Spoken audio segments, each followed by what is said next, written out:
तो बच्चों, तो आज हम लोग वैद्युत रसायन इलेक्ट्रोकेमिस्ट्री चैप्टर का फर्स्ट रिवीजन करेंगे। तो क्लास 12 के लिए वैद्युत रसायन चैप्टर बहुत इंपॉर्टेंट है। वैद्युत रसायन क्या होता है और क्या इसके उपयोग हैं, सबसे पहले हम इस चीजों को देखें। तो वैद्युत रसायन, तो ये क्या है कि देखो इसकी डेफिनेशन आइए हम लोग देखते हैं। तो देखिए, वैद्युत रसायन वह प्रक्रम है जिसके माध्यम से हम रासायनिक ऊर्जा को वैद्युत ऊर्जा में या वैद्युत ऊर्जा को रासायनिक ऊर्जा में परिवर्तित करते हैं।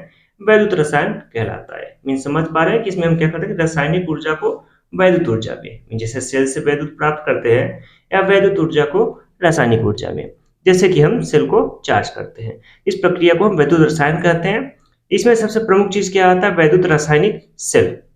अब वैद्युत रासायनिक सेल क्या है? वैद्युत रासायनिक सेल एक युक्ति है जिसके माध्यम से हम वैद्युत ऊर्जा को रासायनिक ऊर्जा में या रासायनिक ऊर्जा को वैद्युत ऊर्जा में बदल सकते हैं। हाँ, इसका एग्जाम्पल हमारे क्या है? गैलोनीज सेल या डेनियल सेल इसके एक एग्जाम्पल है। तो पहले सबसे पहले बात करते हैं कि इस चैप्टर में जाने से पहले कि क्या होता है हमारा सेल और किस प्रकार।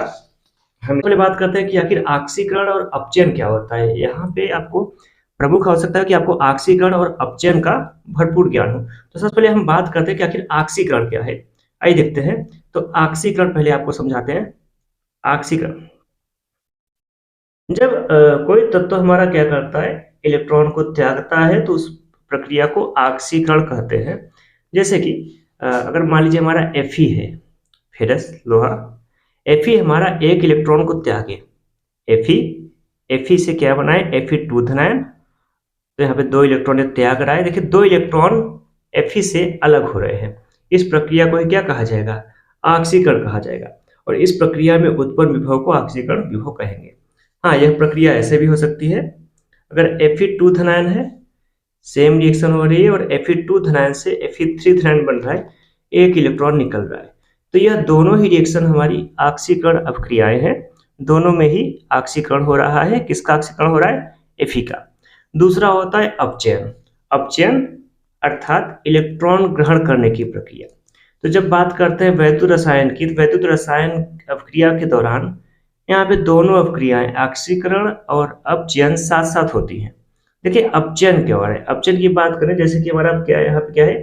कॉपर 2 धनायन है। यह दो इलेक्ट्रॉनों को ले ले और इससे क्या बना ले? कॉपर बना ले, कॉपर सॉलिड बना ले। तो कॉपर 2 धनायन दो इलेक्ट्रॉनों को ग्रहण कर रहा है, इसको हम अपचयन बोलेंगे।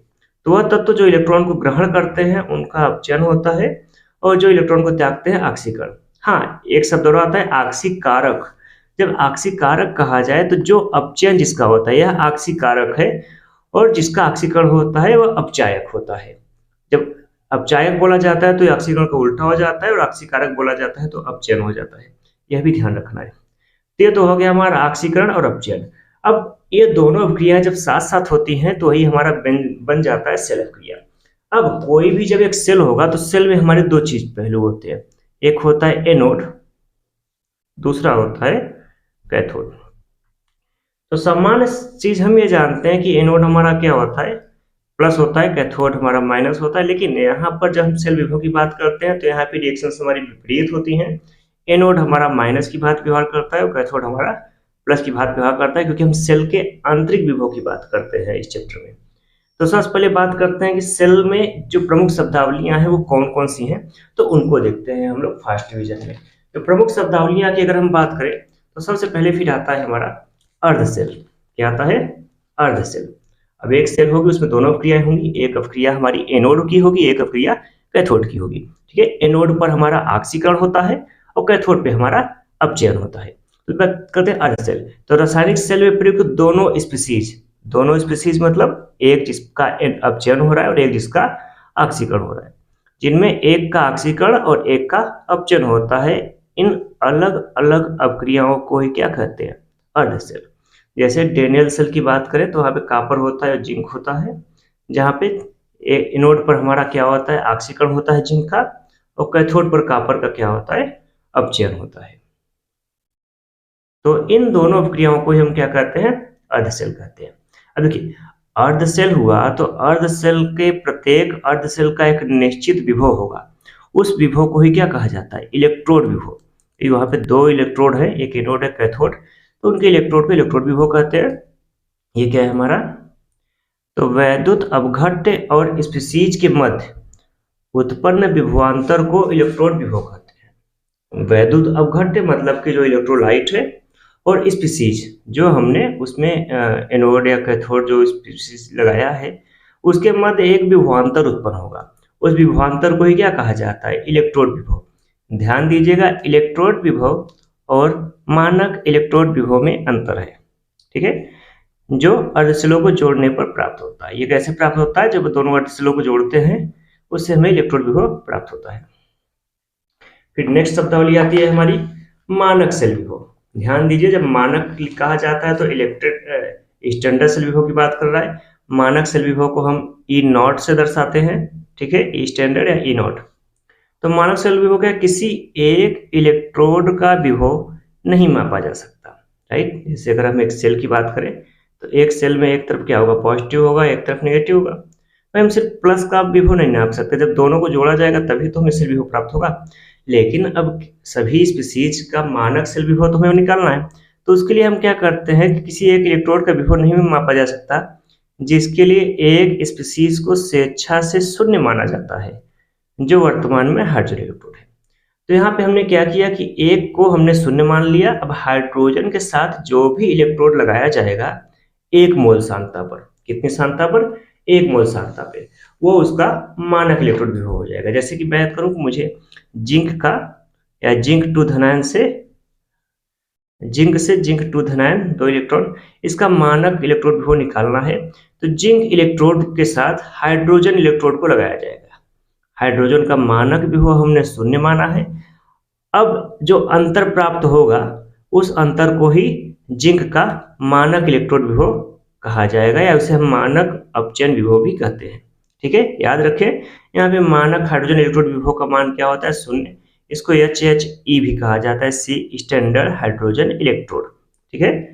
हाँ, मानक इलेक्ट्रोड विभव का सिद्धांत ये होता है कि यहाँ पे जो सांद्रता होती है वो 1 मोलर होती है। जो विलयन होगा, विलयन की सांद्रता कितनी रखी जाती है मानक इलेक्ट्रोड विभव के लिए? 1 मोलर। सांद्रता कम ज्यादा है तो उसे मानक नहीं, सिर्फ इलेक्ट्रोड विभव कहेंगे, ठीक है। तो याद रखिए, मानक इलेक्ट्रोड विभव के लिए क्या होता है? किसी स्पीशीज की एक इकाई अपघट्य सांद्रता वाले विलयन से प्राप्त विभव को मानक इलेक्ट्रोड विभव कहते हैं। अब नेक्स्ट आता है हमारा सेल वैद्युत वाहक बल। सेल वैद्युत वाहक बल, इलेक्ट्रोमोटिव फोर्स, या इसी को क्या कहा जाता है? EMF कहा जाता है। तो भाई जब एनोड और कैथोड को जोड़ दिया तो जो संपूर्ण विभव प्राप्त हुआ एनोड और कैथोड के अंतर का, उसी को EMF कहा जाता है। इसको हम ई सेल से दर्शाते हैं। ई सेल बराबर होता है हमारा ई कैथोड माइनस ई एनोड, अर्थात कैथोड सेल विभव और एनोड सेल विभव के अंतर को ही सेल विभव कहा जाता है।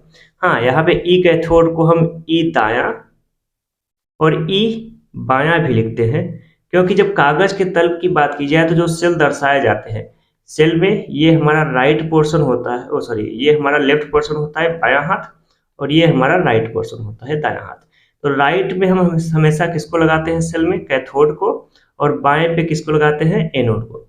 इसलिए एनोड को बायां कहा जाता है और कैथोड को दायां कहा जाता है।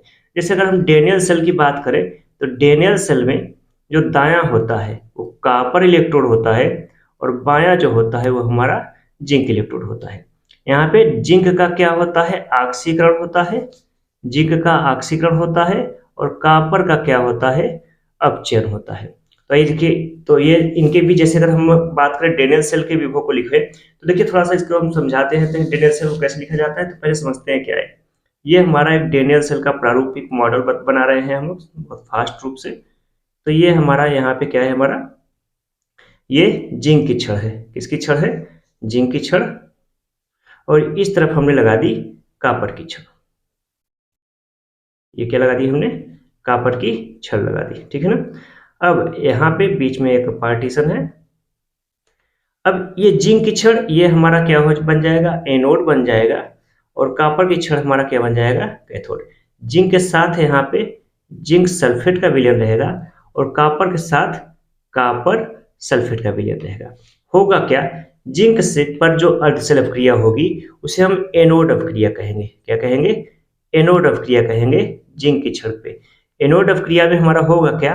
ऑक्सीकरण होगा, तो जिंक सॉलिड विलयन में जाएगा और क्या बनाएगा? जिंक 2 धनायन एक्वस में जाएगा, ये विलयन में जाएगा, अर्थात जिंक सल्फेट में जिंक की सांद्रता क्या होगी? बढ़ेगी। और दूसरी तरफ जो हमारी कैथोड रिएक्शन होगी, कैथोड अपक्रिया, वो होगी हमारा कैथोड से कॉपर 2 धनायन जो विलयन में है, ठीक है, वह इनसे जो 2 इलेक्ट्रॉन ये प्राप्त करेगा, कॉपर 2 धनायन 2 इलेक्ट्रॉनों को लेकर कॉपर में तब्दील हो जाएगा, अर्थात यहाँ पे जिंक की सांद्रता घटेगी, जिंक सल्फेट में जिंक 2 धनायन की सांद्रता बढ़ेगी, और इस वाले में हमारे कॉपर की सांद्रता बढ़ेगी और कॉपर सल्फेट से कॉपर की सांद्रता घटेगी। तो यहाँ पे पूर्ण एक अपक्रिया हो गई, पूर्ण एक रेडॉक्स अपक्रिया हो गई। जिंक पर हमारा क्या हो रहा है? ऑक्सीकरण हो रहा है। कॉपर पे क्या हो रहा है? हमारा अपचयन हो रहा है। और यह संपूर्ण अपक्रिया को हम सेल अपक्रिया कहेंगे। और ये जो एक जिंक की अपक्रिया है, ये हमारी एनोड अर्धशैल अपक्रिया है। कॉपर की अपक्रिया हमारी कैथोड अर्धशैल अपक्रिया है।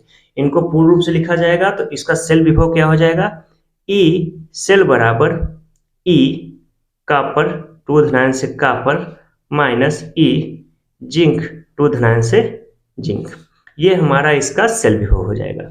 हाँ, अगर इसी को हमें इसका मानक सेल विभव निकालना हो तब यहाँ पे हम नोट लगा देंगे, ई कॉपर का 2 धनायन का मानक इलेक्ट्रोड विभव और ई जिंक का मानक इलेक्ट्रोड विभव का अंतर ही क्या हो जाएगा? इस सेल का मानक सेल विभव हो जाएगा। ठीक है, तो ये था हमारा सेल विभव निकालना, और ये जैसे हमने गैल्वेनिक सेल के लिए निकाल रखा है यहाँ पे।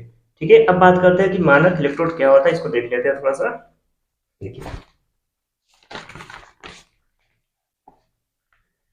अब बात करते हैं सबसे पहले हाइड्रोजन इलेक्ट्रोड की, SHE की पहले बता देते हैं आपको। SHE या स्टैंडर्ड हाइड्रोजन इलेक्ट्रोड, एक पात्र में जब एक कांच की अधोमुखी नली में इसमें H2SO4 का विलयन रहेगा और 1 मोल हाइड्रोजन गैस, एक एटम पर हाइड्रोजन गैस भरी है और H2SO4 की सांद्रता कितनी है? 1 मोल।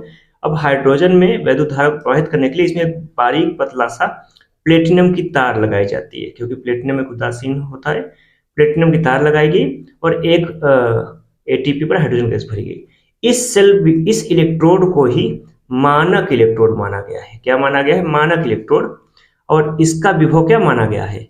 मानक इलेक्ट्रोड का विभव 0 माना गया है। तो इसको हम कह सकते हैं ई स्टैंडर्ड H धनायन H2 बराबर क्या माना गया है? 0। हाइड्रोजन का मानक इलेक्ट्रोड विभव 0 माना गया है स्वेच्छा से, क्योंकि अब जितने भी इलेक्ट्रोड विभव को हमें नापना होगा इसके सापेक्ष उस इलेक्ट्रोड को लगाकर उसका इलेक्ट्रोड विभव ज्ञात कर सकते हैं। अब इनको क्वेश्चन अक्सर एग्जाम में आता है कि भाई SHE बताओ क्या है, तो आपको ये फिगर बनाना होगा और लिखना होगा कि SHE में हम 1 मोल सांद्रता पर हाइड्रोजन सल्फेट H2SO4 विलयन में 1 वायुमंडलीय दाब पर हाइड्रोजन गैस भरकर प्लेटिनम की तार लगाने पर प्राप्त विभव को स्वेच्छा से 0 माना गया है। इसी को मानक हाइड्रोजन इलेक्ट्रोड कहते हैं। और दूसरा मानक इलेक्ट्रोड क्या है? इसके साथ लगाए गए अन्य इलेक्ट्रोड से प्राप्त विभव को ही क्या कहा जाता है? मानक इलेक्ट्रोड। कैसे वो देखते हैं, तो देखिए ये हमारा फिगर बना है मानक हाइड्रोजन इलेक्ट्रोड का। यहाँ पे हाइड्रोजन गैस भरी है 1 बार पर, और साथ में अब जैसे मान लीजिए हम कहें कि हाइड्रोजन के साथ हमें कॉपर का मानक इलेक्ट्रोड विभव निकालना है, तो यहाँ पे जब हाइड्रोजन को एनोड माना जाएगा और जिसका इलेक्ट्रोड विभव निकालना है उसको कैथोड पर लगाएंगे। एनोड हाइड्रोजन इलेक्ट्रोड विभव हो गया, जैसे कॉपर का इलेक्ट्रोड विभव निकालना है, कॉपर को कहाँ लगाए हम? कैथोड पर, और इन दोनों के बीच हम वोल्टमीटर से इसको जोड़ देंगे। अब जो विभवांतर प्राप्त होगा वही कॉपर का इलेक्ट्रोड विभव माना जाएगा, कॉपर का मानक इलेक्ट्रोड विभव। तो ये इसका एक निकाय है इलेक्ट्रोड विभव ज्ञात करने का तरीका। इसको इस प्रकार लिखा जाता है, इलेक्ट्रोड विभव का मापन। अकेले अर्धशैल का विभव ज्ञात करना संभव नहीं है, इसके लिए 2 अर्धशैलों की आवश्यकता होती है। ठीक है, अतः इलेक्ट्रोड विभव मापने के लिए SHE मतलब हाइड्रोजन इलेक्ट्रोड विभव को एनोड के रूप में, ठीक है, SHE को हम एनोड पे लगाएंगे तथा जिस स्पीसीज मीन जैसे जिंक का ज्ञात करना है, कॉपर का ज्ञात करना है, या जिस तत्व का भी ज्ञात करना है, इलेक्ट्रोड विभव निकालना हो, उसे कैथोड पर लगाकर सेल विभव का मान निकालते हैं। अब यहाँ पे सेल समीकरण से सेल विभव का मान निकालेंगे, जहाँ पे हाइड्रोजन का 0 हो जाएगा और दूसरे इलेक्ट्रोड का विभव हमें प्राप्त हो जाएगा। जहां स्पीसीज को 1 मोलर सांद्रता पर लेने पर मानक इलेक्ट्रोड विभव प्राप्त होता है। हाँ, जिस स्पीसीज को जोड़ा जा रहा है उसका विलयन, जैसे यहाँ पे कॉपर को जोड़ा गया है प्लेट में, तो कॉपर सल्फेट का विलयन क्या होगा, 1 मोलर सांद्रता का होना चाहिए। इस अवस्था में प्राप्त अंतर को ही मानक इलेक्ट्रोड विभव कहा जाता है, जिसे मानक अपचयन विभव भी कहते हैं। ये उदाहरण के माध्यम से देखिए, कॉपर का मानक इलेक्ट्रोड विभव ज्ञात करना। तो कॉपर की छड़ को 1 मोलर सांद्रता कॉपर सल्फेट में लेकर कैथोड बनाया जाता है तथा एनोड पर SHE समायोजित किया जाता है। तो देखिए यहाँ पे सेल अपक्रिया है, हाइड्रोजन और कॉपर के साथ रेडॉक्स अपक्रिया हो रही है, कॉपर सॉलिड बन रहा है और हाइड्रोजन बन रहा है आयन। इसके यहाँ पे सेल समीकरण इस प्रकार लिखा जाएगा, प्लेटिनम सॉलिड बार। देखो सेल समीकरण जो लिखा जाता है उसमें 2 पार्ट होते हैं। पहला वाला पार्ट हमारा एनोड का होता है और दूसरा वाला पार्ट हमारा कैथोड का होता है।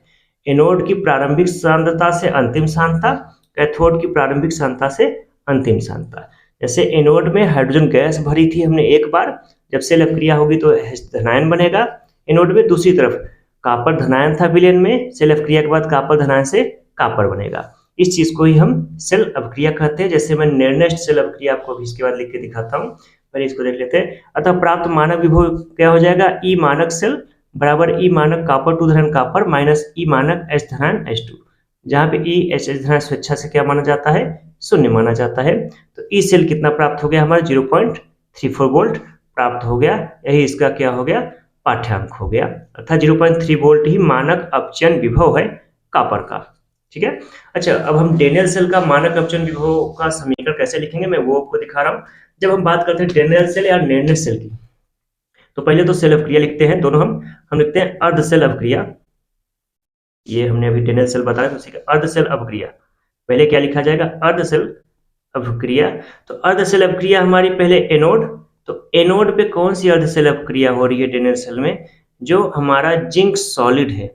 जिंक सॉलिड किस में तब्दील हो रहा है, जिंक 2 धनायन एक्वस में और 2 इलेक्ट्रॉनों को क्या कर रहा है, मुक्त कर रहा है। यही हमारी एनोड अर्ध सेल अपक्रिया हो गई, या इसी को कहा जाएगा ऑक्सीकरण अपक्रिया। कौन सी अपक्रिया, ऑक्सीकरण अपक्रिया कहा जाएगा। दूसरा हमारी कैथोड अपक्रिया। कैथोड पे हमारा क्या होगा, कॉपर 2 धनायन है एक्वस विलयन में है, यह 2 इलेक्ट्रॉनों को ले रहा है और तब्दील हो रहा है कॉपर सॉलिड में। यह हमारी कौन सी अपक्रिया है, अपचयन अपक्रिया या अपचयन अर्ध सेल। तो ये दोनों अर्ध सेल थे। अर्ध सेल से हमारा क्या बनेगा, पूर्ण सेल अपक्रिया। अगर पूर्ण सेल अपक्रिया बनेंगे तो इसको इस प्रकार लिखेंगे, जिंक सॉलिड प्लस कॉपर 2 धनायन एक्वस मिलकर क्या बना रहे हैं, जिंक 2 धनायन एक्वस प्लस कॉपर सॉलिड। यह हमारी पूर्ण सेल अपक्रिया हो गई। क्या हो गई, पूर्ण सेल अपक्रिया। अब इसके साथ यहाँ पे हमें सेल समीकरण भी लिखना होगा। सेल समीकरण का मैंने अभी बताया, पहला वाला पोर्शन हमारा होता है एनोड का, दूसरा पोर्शन लिखा जाता है कैथोड का। तो सेल समीकरण ऐसे लिखा जाएगा, देखिए प्रारंभिक अवस्था हमारी एनोड, एनोड कौन था हमारा, एनोड है हमारा, ये देखिए एनोड जिंक है, प्रारंभिक अवस्था एनोड। तो जिंक सॉलिड था प्रारंभिक अवस्था, सिंगल बार जिंक सॉलिड से क्या बना रहा है, जिंक 2 धनायन बना रहा है एक्वस में। अब डबल बार, ये हमारा क्या हो गया, पोर्शन एनोड पे हो गया। हाँ, साथ में यहाँ पे सांद्रता लिखा जाएगा, जैसे 1 मोलर है कितनी है। दूसरा हमारा कैथोड में हमारा क्या था, कॉपर 2 धनायन था एक्वस में। मान लीजिए इसकी सांद्रता 1 मोलर थी। कॉपर 2 धनायन से फिर सिंगल बार क्या बना रहा है, कॉपर सॉलिड बना रहा है। इसी को हम सेल अपक्रिया सेल समीकरण बोलते हैं।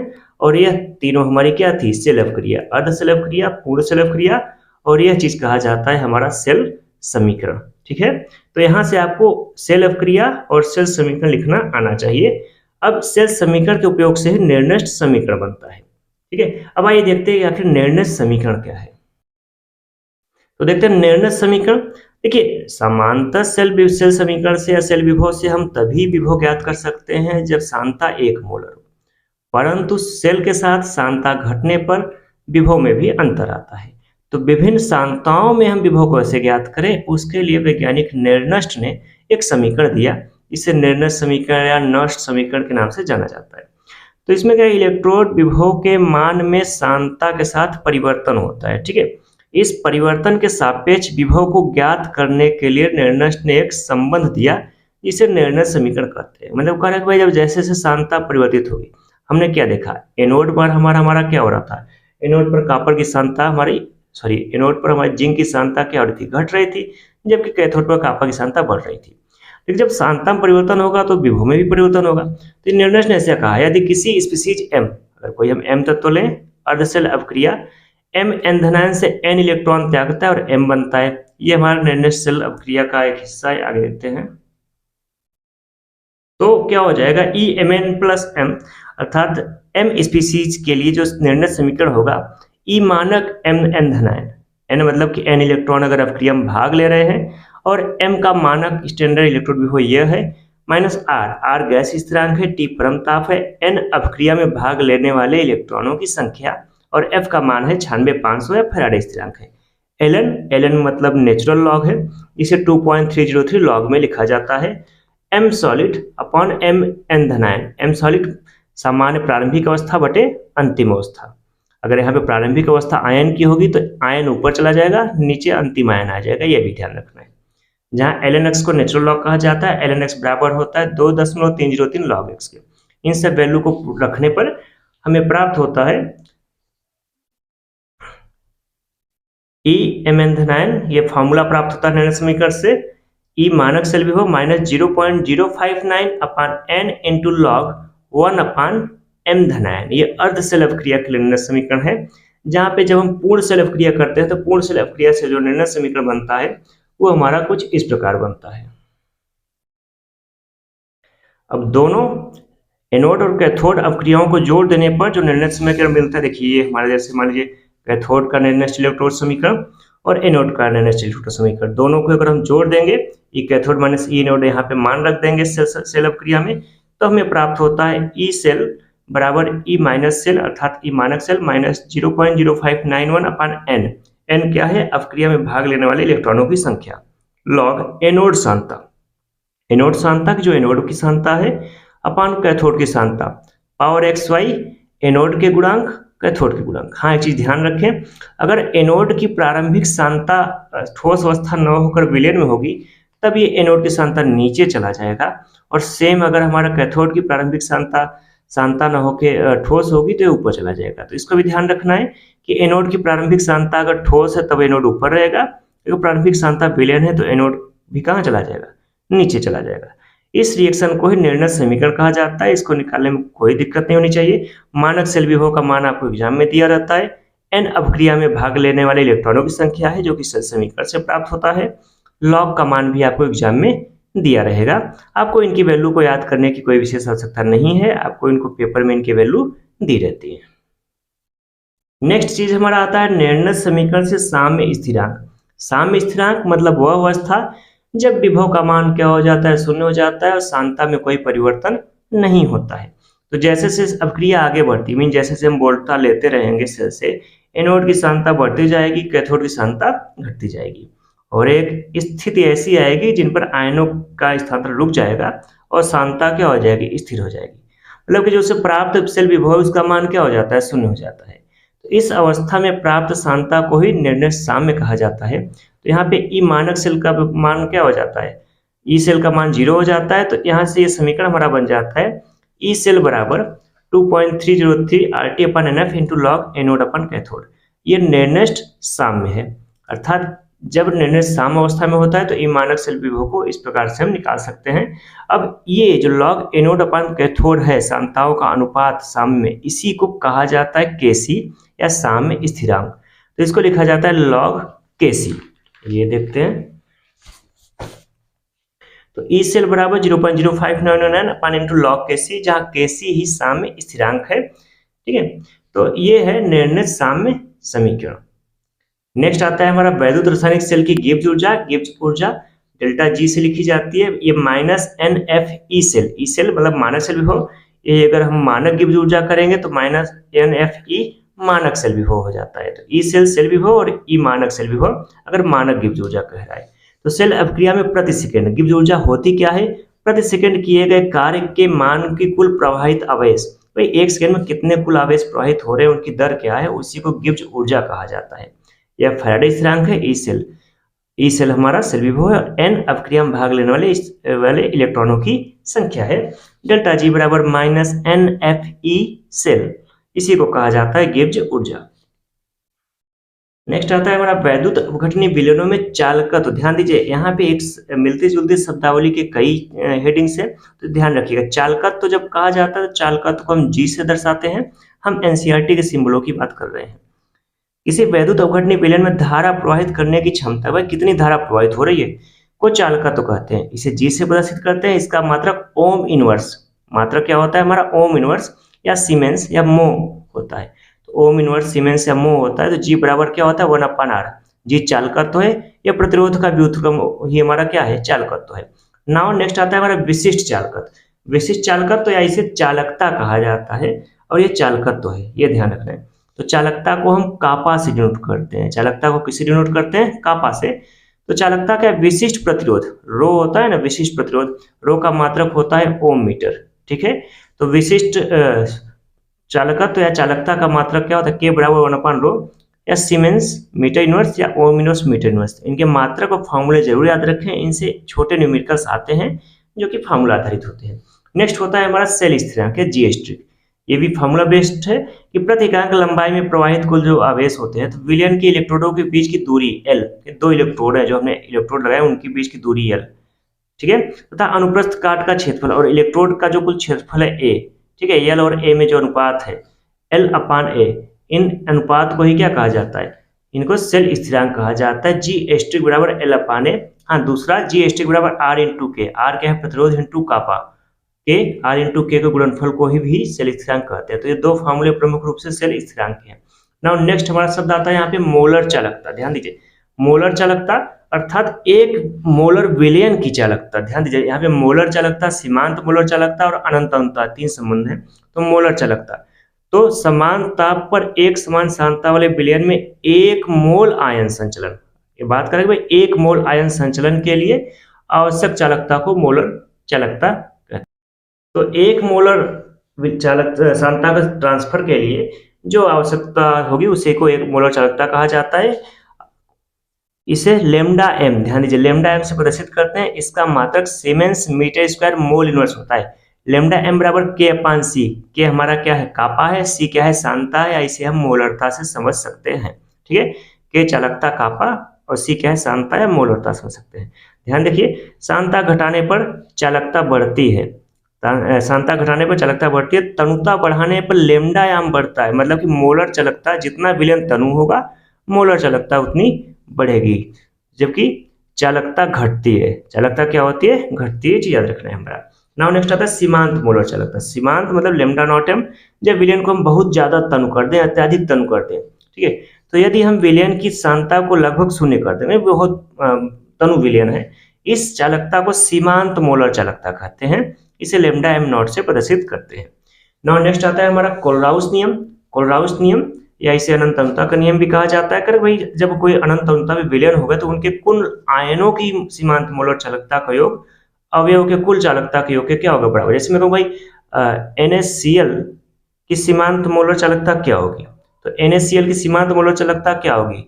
सीमांत मोलर चालकता Na धनायन प्लस सीमांत मोलर चालकता क्लोरीन ऋणायन, इन दोनों की चालकताओं का योग ही क्या होगा? NaCl की सीमांत मोलर चालकता होगा। इसी को हम कोलराउस नियम कहते हैं। जैसे कहें कि लेमडा Mn कोई स्पीसीज है, तो इस स्पीसीज की कुल सीमांत मोलर चालकता बराबर होगी लेमडा M धनायन की और लेमडा N ऋणायन की। इनकी अलग अलग चालकताओं का योग इनकी सीमांत मोलर चालकता के योग के क्या होगा? बराबर होगा। तो कोलराउस ने अपने प्रयोगों से अनंत तनुता पर, सीमांत की बात करें तनु विलयन में वियोजन पूर्ण हो जाता है, तो विलयन की सीमांत मोलर चालकता उनके आयनों धनायन और ऋणायन के सीमांत मोलर चालकता के योग के बराबर होती है। भाई, जो उनके आयनों की मोलर चालकता है उनके योग के बराबर यौगिक की मोलर चालकता होती है अनंत अनुता पे। इसी नियम को कोलराउस नियम कहा जाता है।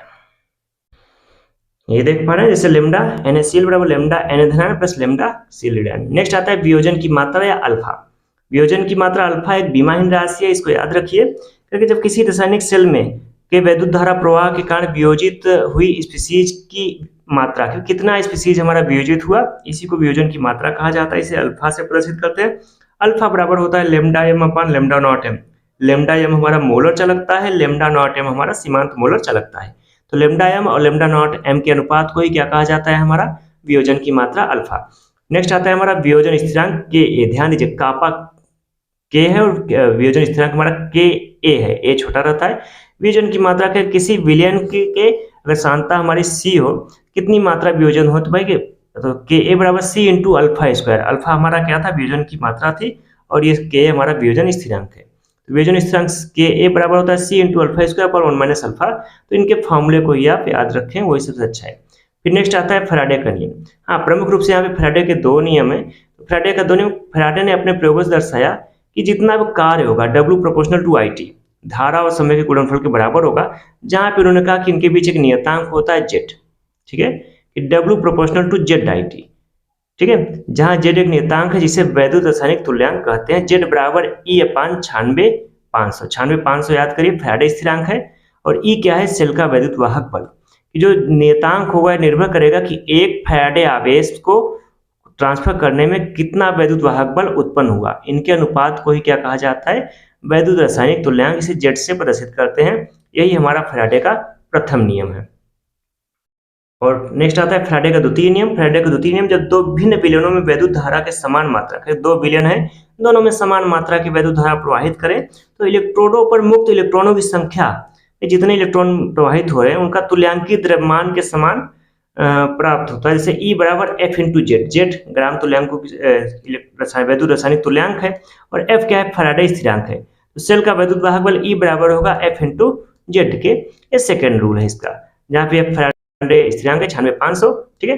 तो ये हमारे फैराडे के 2 नियम है जो सीधे पूछता है, तो आप इन दोनों में से लिख देना है जो एग्जाम में आपको पूछेगा। नेक्स्ट हमारा चैप्टर आता है रासायनिक बलगत की केमिकल काइनेटिक्स। केमिकल काइनेटिक्स मतलब कि हमारी प्रकृति में हमारे प्रतिक्षण अनेकों अभिक्रियाएं होती रहती हैं। प्रतिक्षण मतलब क्या परिवर्तन हो रहा है, प्रतिक्षण इन परिवर्तनों की दर कि किस दर से परिवर्तित हो रहा है। जैसे कोयले से हीरा बन रहा है, हीरे से ग्रेफाइट बन रहा है, या धीरे धीरे समय में परिवर्तन हो रहा है, पत्थरों में परिवर्तन हो रहा है, बम फट रहा है, परमाणु बम फट रहा है, या दही दूध से दही जम रहा है, सब में एक रिएक्शन हो रही है। वह रिएक्शन क्या, रासायनिक बलगत की, कि कितना बल लग रहा है और किस गति से लग रहा है। यहाँ इसी समय अवक्रिया का वेग दूसरी भाषा में हम समझ सकते हैं। तो प्रतिक्षण अनेकों घटनाएं या रासायनिक क्रियाएं घटित होती हैं, जिनमें कुछ अत्यधिक तीव्र क्षीण, कुछ अत्यधिक मंद होती हैं। मतलब कि बहुत कुछ सालों में तो कुछ अभिक्रियाएं घंटों में या मिनटों में पूर्ण होती हैं, जिनमें अभिकारक की सांद्रता में परिवर्तन आता है जो ऊष्मागतिकी के कारण होता है। वह जब अभिक्रियाएं होती हैं तो परिवर्तन होता है, या परिवर्तन किस कारण हो रहा है, किस दर से हो रहा है, साल में हो रहा है, दिन में हो रहा है, महीने में हो रहा है, इस चीज को ही रासायनिक बलगत की या केमिकल काइनेटिक्स कहा जाता है। इसका प्रमुख चीज भाई अवक्रिया वेग, रिएक्शन वेलोसिटी, कि आखिर अवक्रिया किस दर से चल रही है। ध्यान दीजिए, अवक्रिया अभिकारक के प्रति माइनस होती है, उत्पाद के प्रति प्लस हो रही है, जो यह दर्शाता है कि अभिकारक में कमी आ रही है, उत्पाद में क्या हो रही है, वृद्धि हो रही है। तो अभिकारक की जब अवक्रिया होती है तो अब उनकी एक सांद्रता पर निर्भर करेगी अवक्रिया का वेग। ये देखते हैं, क्योंकि इकाई समय में अभिकारक की सांद्रता में होने वाले परिवर्तन को अवक्रिया की दर या वेग कहते हैं। अवक्रिया की वेग को RV से डिनोट करते हैं, रिएक्शन वेलोसिटी, ठीक है। यदि कहीं कोई R अभिकारक है, P उत्पाद है, तो यहाँ पे R टेंस टू P, ये R से क्या बन रहा है, हमारा P बन रहा है, ठीक है। अगर R1 R2 उत्पाद की सांद्रता में P1 P2 हो जाए तो समय में परिवर्तन क्या होगा, डेल्टा T, पहले T2 माइनस T1। अब अभिकारक की सांद्रता में परिवर्तन क्या होगा, डेल्टा R बराबर R2 माइनस R1, जहाँ पे R1 हमारी प्रारंभिक सांद्रता है, R2 हमारी अंतिम सांद्रता है। उसी प्रकार उत्पाद की सांद्रता में परिवर्तन क्या होगा, P2 माइनस P1, अंतिम सांद्रता माइनस प्रारंभिक सांद्रता। तो यहाँ पे नॉर्मल सी बात है, हमारा अभिकारक माइनस में हो जाएगा, क्योंकि अभिकारक की अंतिम सांद्रता कम हो जाएगी, ठीक है। जहाँ पे अब यहाँ पे अभिक्रिया दूरी क्या होती है, डेल्टा R, कितना अभिकारक उत्पाद में बदल गया, उसी को अभिक्रिया की दूरी कहते हैं। वेग वही है हमारा, दूरी बटे समय। तो अभिक्रिया की दूरी हमारी डेल्टा R है और लगा समय हमारा डेल्टा T है। तो RV बराबर क्या हो गया, डेल्टा R अपन डेल्टा T बराबर डेल्टा P अपन डेल्टा T, ठीक है ना। तो यहाँ पे अभिकारक के प्रति क्या होती है, माइनस होती है, और उत्पाद के प्रति प्लस होती है। यही हमारा अभिक्रिया वेग है। RV बराबर माइनस DR अपन DT बराबर DP अपन DT, दोनों का मान क्या होता है, बराबर होता है। जहाँ ऋणात्मक चिन्ह यह प्रदर्शित करता है कि अभिकारक की सांद्रता में कमी हो रही है, ठीक है, और उत्पाद की सांद्रता में वृद्धि हो रही है। तो अभिकारक के प्रति वेग क्या होगा, माइनस डेल्टा आर अपन डेल्टा टी, और उत्पाद के प्रति क्या होगा, डीपी अपन dt। ठीक है, तो ये अवक्रिया वेग हो गया। अब अवक्रिया वेग किन बातों पर निर्भर करता है वो देखते हैं। अब इसको समझे तो आरबी बराबर क्या हो गया, माइनस डी आर अपन डी टी डीपी अपन डी टी, ये तो अवक्रिया वेग हो गया। अब एक कोई एक अवक्रिया है कि n1a प्लस n2b में a के n1 गुणांक है, b का n2 गुणांक है, और उत्पाद हमारा बन रहा है m1c प्लस m2d बन रहा है। तो यहाँ पे जो n1 n2 तथा m1 m2 यौगिकों के गुणांक है, जो अवक्रिया वेग है वो इन गुणांकों पर भी निर्भर करेगा। आरबी बराबर 1 अपान n1, n1 के n गुणांक थे, डी ए के प्रति, ए है ए के प्रति बराबर होगा -1 अपान n2 जो b का गुणांक है, db अर्थात b की सांद्रता में परिवर्तन बटे लगा समय, क्योंकि ये a की सांद्रता में परिवर्तन है और ये b की सांद्रता में परिवर्तन है। तो a की सांद्रता में परिवर्तन की दर बराबर होगी b की सांद्रता में परिवर्तन की दर, बराबर होगा c की सांद्रता में वृद्धि की दर बराबर d की सांद्रता में वृद्धि की दर, या यही अवक्रिया वेग है। बराबर c के लिए 1 अपान m1 और d के लिए भी 1 अपान m2 dt अपान dt। यह दर्शा रहा है कि d की सांद्रता में परिवर्तन कितना हुआ, और यह दर्शा रहा है कि c की सांद्रता में परिवर्तन कितना हुआ। जैसे कि अगर हम एक रिएक्शन की बात करें, 2HI एरो H2, ये सबसे ज्यादा एग्जाम में आने वाला क्वेश्चन है। ये हमारा H2 बन रहा है और आयोडीन बन रहा है, I2 बन रहा है, का वेग समीकरण लिखो। ये 1 नंबर या 2 नंबर में देता है समांतर। देख रहे हैं रिएक्शन वेलोसिटी 1 अपान, देखिए हाइड्रोजन आयोडाइड के गुणांक कितने हैं, 2, अभिकारक है तो -1 अपान 2 डेल्टा HI अपान dt, अर्थात HI की सांद्रता में परिवर्तन की दर बटे dt बराबर हो जाएगा हमारा, ये प्लस में उत्पाद है डेल्टा H2 अपान dt, क्योंकि इसका कोई गुणांक नहीं है तो डेल्टा H2 अपान dt प्लस डेल्टा I2 अपान dt, क्योंकि इसका भी कोई गुणांक नहीं है, ये हमारा उत्पाद हो गया। तो ये हमारा क्या हो गया, सेल अवक्रिया, सॉरी सेल अवक्रिया नहीं, यही हमारा हो गया अवक्रिया का वेग। एक रिएक्शन और देखते हैं, जैसे हम अमोनिया के उत्पादन की दर कह रहे हैं। एक अमोनिया, देखिए अमोनिया के उत्पादन दर नाइट्रोजन और हाइड्रोजन मिलकर क्या बना रहे हैं, अमोनिया बना रहे हैं, NH3 बना रहे हैं। नाइट्रोजन का 1 गुणांक है, हाइड्रोजन का 3 गुणांक है, तो ये दोनों अभिकारक हैं। तो रिएक्शन वेलोसिटी क्या हो जाएगी, -n2 के प्रति माइनस हो जाएगी, हाइड्रोजन के प्रति भी क्या हो जाएगी माइनस।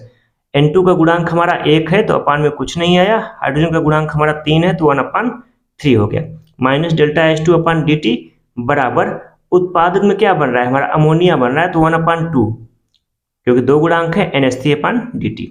ये हमारा क्या बन गया, अवक्रिया वेग।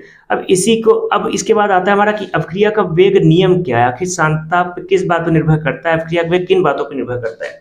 बात करते हैं कि जो अवक्रिया का वेग होता है, अवक्रिया का वेग प्रोपोर्शनल टू, निर्भर करता है, अगर a व b कोई हमारे अभिकारक हैं तो a की x घात पर b की y की घात पर, यहाँ पे ध्यान दें x एवं y अभिक्रिया के अभिकारक के अणुओं के गुणांक हो भी सकते हैं, नहीं भी हो सकते हैं, अर्थात x और y बराबर n1 n2 में और में नॉट, हो भी सकते हैं नहीं भी हो सकते हैं। ठीक है, जहाँ पे x प्लस वाई को ही अभिक्रिया का कोटि कहा जाता है, x प्लस वाई बराबर क्या होती है, अभिक्रिया की कोटि होती है, जो अभिकारक के गुणांकों के बराबर हो भी सकती है नहीं भी हो सकती है। इसी को वेग नियम कहा जाता है कि अभिक्रिया के वेग को अभिकारकों की मोलर सांद्रताओं के पद पर कोई घातांक लगाकर या कोई घात लगाकर, ठीक है, व्यक्त करते हैं। तो संतुलित रासायनिक समीकरण में अभिकारकों के मोलर सांद्रता गुणांक के समान हो भी सकता है नहीं भी हो सकता है, मीन की जो घात है ये इनके गुणांकों के बराबर हो भी सकती है नहीं भी हो सकती है।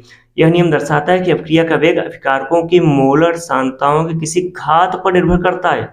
कोई भी घात हो सकती है, वो जरूरी नहीं कि गुणांक हो, पर समानता गुणांक होता है, पर यह अनिवार्य नहीं, इस बात का आपको ध्यान रखना है। तो वेग proportional to a power x b power y, हाँ इसको वेग नियम कहा जाता है। जहां से अब एक स्थिरांक आएगा जिसे हम अभिक्रिया का वेग स्थिरांक कहते हैं। तो जहां a व b सांद्रताएं तथा x y कोई घात है तथा x बराबर n1 y बराबर n2 हो भी सकता है नहीं भी, जरूरी नहीं कि बराबर ही हो। और x प्लस वाई को ही क्या कहा जाता है, अभिक्रिया की कोटि। हाँ एक चीज याद रखिए, x प्लस वाई पूर्ण संख्या होती है, मीन की जो कोटि होगी ये पूर्ण संख्या भिन्न अपरिमेय भी हो सकता है, जरूरी नहीं कि x प्लस वाई पूर्ण संख्या हो, जबकि जो गुणांक होंगे वो सदैव पूर्ण संख्या होंगे, जबकि कोटि सदैव पूर्ण संख्या हो, ऐसी कोई गारंटी नहीं है। फिर नेक्स्ट आता है हमारा अभिक्रिया को वेग को प्रभावित करने वाले कारक, फैक्टर्स अफेक्टिंग रिएक्शन वेलोसिटी। आखिर अभिक्रिया का वेग कैसे प्रभावित होता है, किन कारकों पे प्रभावित होता है, यह थ्योरी में पूछा जाने वाला समांतर क्वेश्चन है। ठीक है, तो अभिक्रिया का वेग निर्भर करता है अभिकारक की सांद्रता पर। भाई जितनी सांद्रता बढ़ाएंगे अभिक्रिया की दर बढ़ेगी, सीधी सी बात है। ठीक है, सांद्रता घटने पे अभिक्रिया की दर भी घट जाती है। ताप बढ़ाने पे दर में वृद्धि होती है तथा याद रखो 10, ये एमसीक्यू में पूछता है, लगभग 10 डिग्री ताप बढ़ाने पर अभिक्रिया का वेग 2 गुना हो जाता है। याद ही रखिए 10 डिग्री तापमान बढ़ाने पर वेग लगभग क्या हो जाता है, 2 गुना हो जाता है, याद रखना है ना। उत्प्रेरक से हम वेग को बढ़ा सकते हैं, हाँ उत्प्रेरक वेग से घटा भी सकते हैं। दाब बढ़ाने पर, दाब बढ़ाएगा तो दाब बढ़ाने पे हमारा अभिक्रिया का वेग क्या होगा, बढ़ जाएगा, क्योंकि अभिक्रिया के अणु पास पास आ जाएंगे। ठीक है, पृष्ठीय क्षेत्रफल पे सीधी सी बात है, पृष्ठीय क्षेत्रफल जितना ज्यादा रहेगा अभिक्रिया का वेग उतना ही ज्यादा रहेगा। अगर आप किसी चीज को गर्म कर रहे हैं, जितना लंबा चौड़ा होगा सरफेस उतना जल्दी गर्म होगा, तो रिएक्शन हमारा टेम्परेचर पर निर्भर करता है, तो क्षेत्रफल बढ़ाने पर रिएक्शन बढ़ेगा। ठीक है, पदार्थ की प्रकृति पर, प्रकृति से तात्पर्य गैस है, ठोस है या द्रव है, उस बात पर निर्भर करेगा अभिक्रिया का वेग। नाउ नेक्स्ट आता है वेग स्थिरांक। तो अभी हमने देखा था वेग नियम से, तो वेग नियम वेग proportional to a power x b power y अर्थात उसके किसी घात पर निर्भर करता है। तो अब ये तो निर्भर कर रहा था, वो इस प्रोपोर्शनल को हटा के जब बराबर लगाएंगे तो एक नियतांक हमें लेना होगा। तो वेग बराबर k a power x b power y। अब यहाँ पे जो ये हमने नियतांक लिया इसी को वेग स्थिरांक कहा जाता है। नॉर्मल सी बात है, यहाँ पे x और y कोई फिक्स तो है नहीं, तो यहाँ पे वेग स्थिरांक का मात्रक भी फिक्स नहीं होता है। तो आपको यहाँ पे वेग स्थिरांक का मात्रक याद रखना है, शून्य कोटि का, प्रथम कोटि का, द्वितीय कोटि का, या किसी भी दी हुई अभिक्रिया का वेग स्थिरांक का मात्रक आप निकाल सकते हैं उसकी सांद्रता या कोटि की घात को देखकर। जैसे यहाँ पे दिया है कि अगर दो अभिकारक है हमारे a व b, a का गुणांक n1 है, b का गुणांक n2 है, जो m1c और m2d बना रहे हैं, तो वेग नियम क्या कहता है कि वेग proportional to a power x b power y, जहां पे x प्लस y ही क्या हो जाएगी, अभिक्रिया की कोटि हो जाएगी। ठीक है, तो वेग बराबर होगा k a power x b power y। ठीक है, इसके पहले अभी हमने देखा कि जो कोटि होगी वो गुणांकों के जहां बराबर हो भी सकती है, नहीं भी, जहां k एक नियतांक है जिसका मान भिन्न भिन्न ताप पर भिन्न भिन्न होता है, k फिक्स नहीं है, वेरी करता है, टेम्परेचर प्रेशर पे वेरी करेगा, इस वेग स्थिरांक कहते हैं। इसका मात्रक अभिक्रिया की कोटि पर निर्भर करता है। ध्यान दीजिए, जो वेग स्थिरांक का मात्रक है वो फिक्स नहीं है, जैसी कोटि होगी वैसा मात्रक होगा। अभिक्रिया की कोटि सांद्रताओं की घात का योग होता है, ये तो पहले हम बता चुके हैं। ठीक है ना, अब अभिक्रिया की कोटि की बात करते हैं। तो अभिक्रिया की कोटि जो सांद्रताओं पे घात लगी है उनका, जैसे मैंने हमें एक वेग नियम लिखा है, ये वेग k a power x b power y, ये हमारा वेग हो गया। अब इसका कोटि बताओ, अगर k a पावर हाफ है b पावर 2 है तो कोटि क्या हो गया हमारा, हाफ प्लस 2, तो 5/2 कोटि की अभिक्रिया हो गई। ये ध्यान दीजिए, अभिक्रिया की कोटि हमारी भिन्नात्मक हो सकती है जबकि गुणांक या अणु भिन्नात्मक नहीं होंगे। अब आता है नेक्स्ट वेग स्थिरांक की इकाई। तो वेग स्थिरांक हम जानते हैं जो रिएक्शन वेलोसिटी होती है और सांद्रता में परिवर्तन बटे समय होता है, और ये बराबर होता है k इंटू सांद्रता के। ठीक है ना, अभिक्रिया का वेग k इंटू सांद्रता, ये हमारा निकला k इंटू सांद्रता, ये पूरा सांद्रता है। सांद्रता पर कोई घात अगर हम मान ले n घात है हमारी सांद्रता पे। ठीक है ना, इन दोनों का योग हम कोटि की बात करें, सांद्रता की घात, हम इसे कोटि भी समझ सकते हैं। क्या समझ सकते हैं, कोटि। तो वेग dr/dt बराबर होगा k सांद्रता घात कोटि से फार्मूला हमारा बन जाता है nk बराबर dr/dt इंटू सांद्रता की घात n, जहाँ पे dr ये भी सांद्रता है और dt लगा समय, dt का मात्रक समय होगा, ये भी सांद्रता होगा, और सांद्रता का मात्रक हमारा क्या होता है, मोल प्रति लीटर। सांद्रता का मात्रक या मोलरता का मात्रक हमारा क्या होता है, मोल प्रति लीटर। तो सांद्रता से एक सांद्रता घट गई। किसी भी अभिक्रिया का वेग स्थिरांक का मात्रक आप इस फार्मूला से निकाल सकते हैं, k बराबर समय इंटू सांद्रता पावर n-1। इसको अगर बैलेंस करें, रुकिए आगे देखते हैं। तो किसी भी अभिक्रिया की हम सीधे वैल्यू को निकाल सकते हैं, या तो आप सीधे फार्मूला जान लें, k बराबर सांद्रता बटे समय इंटू 1/सांद्रता की पावर n। जैसे अब शून्य कोटि की अभिक्रिया का वेग स्थिरांक का मात्रक निकालने को कह रहा है, तो ये आपको ऐसे सॉल्व करना होगा, k बराबर सांद्रता बटे समय इंटू 1/सांद्रता की पावर 0।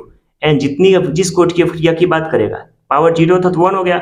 सांद्रता का मात्रक क्या होता है, मोल प्रति लीटर, और समय का मात्रक t। शून्य कोटि की अभिक्रिया का मात्रक क्या हो गया, मोल प्रति लीटर सेकंड। ठीक है, उसी प्रकार प्रथम कोटि की अभिक्रिया की बात करेंगे तो प्रथम कोटि के लिए k बराबर सांद्रता बटे समय इंटू 1/सांद्रता की पावर 1। सांद्रता से सांद्रता कट गया, प्रथम कोटि की अभिक्रिया का मात्रक k बराबर t इनवर्स। द्वितीय कोटि की बात करें तो k बराबर सांद्रता बटे समय इंटू 1/सांद्रता पावर 2, क्योंकि यहाँ पे कोटि कितनी कह रहा है, 2। एक सांद्रता से एक सांद्रता कट गया, सांद्रता का मात्रक मोल प्रति लीटर नीचे आएगा, समय हमारा मोल प्रति लीटर नीचे है तो लीटर ऊपर चला जाएगा हमारा, ये बच जाएगा हमारा लीटर प्रति मोल सेकेंड। ठीक है, तो ये हमारा हो गया द्वितीय कोटि की अभिक्रिया का मात्रक। उसी प्रकार हम तृतीय का भी निकाल सकते हैं। तो यहाँ तक आपको अपक्रिया की कोटि का मात्रक निकालना आना चाहिए और अपक्रिया की कोटि क्या है, कोटि और आणविकता में अंतर क्या है। कोटि हमारी भिन्नात्मक होती है जबकि आणविकता सदैव पूर्णांक होती है, इस चीज को आपको याद रखना है। नेक्स्ट आता है वेग स्थिरांक के लक्षण। ठीक है, आइए देख लेते हैं आखिर वेग स्थिरांक क्या है। तो वेग स्थिरांक वेग अपक्रिया का वेग बढ़ाने पर वेग स्थिरांक क्या होता है, बढ़ता है। निश्चित तापमान पर के का मान निश्चित होता है, तापमान बढ़ाने पर के का मान बढ़ता है। प्रारंभिक सांद्रता पर के निर्भर नहीं करता है, मीन प्रारंभिक सांद्रता पर के की कोई वैल्यू डिपेंड नहीं करती है। वेग स्थिरांक अपक्रिया की कोटि पर निर्भर करता है, मीन जिस कोटि की अपक्रिया होगी वेग स्थिरांक का मात्रक वही होगा, सीधी सी बात है, उसी पर निर्भर कर रहा है। हाँ, आणविकता क्या करें कि आणविकता कोटि दो अलग अलग चीजें हैं। आणविकता फिक्स होती है, पूर्ण गुणांक होती है। ठीक है, किसी भी अपक्रिया की रासायनिक समीकरण द्वारा व्यक्त करने के लिए लगाए गए गुणांक को अपक्रिया की आणविकता कहते हैं। यह प्रत्येक पद में भाग लेने वाले अभिकारक अणुओं की कुल संख्या होती है। आणविकता कुल संख्या होती है, सदैव पूर्णांक होती है। यह एक अणुक या द्विअणुक या त्रिअणुक हो सकती है, जितने अणु होंगे उतनी हो सकती है। ये सदैव पूर्णांक होगा, ध्यान रखिए, जबकि कोटि सदैव पूर्णांक नहीं होता है। सबसे ज्यादा थ्योरी में पूछे जाने वाला यह प्रश्न होता है कोटि और आणविकता में अंतर। तो याद रखिए, कोटि हमारा भिन्न हो सकता है, परिमेय हो सकता है, अपरिमेय हो सकता है, जबकि आणविकता सदैव पूर्णांक होगी। आणविकता और कोटि बराबर हो भी सकती है, नहीं भी हो सकती है। ठीक है, ये तो यही इसका प्रमुख अंतर है। फिर आता है हमारा समाकलित वेग समीकरण, इसको हम अपने नेक्स्ट वीडियो में देखेंगे। तो वीडियो कैसा लगा जरूर बताइएगा, लाइक करिएगा, सब्सक्राइब करिएगा। आप जितना ज्यादा रिवीजन करेंगे एग्जाम से पहले उतना ही आपके लिए फायदेमंद होगा। रिवीजन करिए, बार बार रिवीजन करिए, नया पढ़ने का प्रयास बिल्कुल ना करें एग्जाम के टाइम में। जितना ज्यादा रिवीजन करेंगे आपका पेपर उतना अच्छा जाएगा। तो best of luck, thank you very much.